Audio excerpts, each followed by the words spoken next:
Welcome to my channel. अस्सलामुअलैकुम। आइए जानते हैं तोसा नाम के मायने और इसकी तफसील। हमारा आज का बेबीज़ गर्ल्स नेम है तौसा। तौसा के इंग्लिश में स्पेल्स हैं TAOUSA तौसा।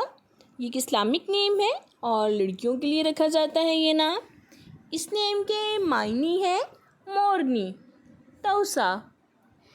इस नेम की तफसील है तौसा फ़ातिमा, तौसा ज़ैनब। इस तरह से हम ये नाम रख सकते हैं। आप भी अपने नाम का मायने जानने के लिए कमेंट्स में अपना नाम लिखें और मायने जानिए। एंड अपने नाम की स्पेशल वीडियो बनवाने के लिए भी आप मेरे कमेंट बॉक्स में अपना नाम कमेंट कर सकते हैं। And please like the video, subscribe my channel. Okay dears, फिर मिलेंगे न्यू वीडियो के साथ। अपना ख्याल रखिएगा, दुआओं में याद रखिएगा। अल्लाह हाफिज़।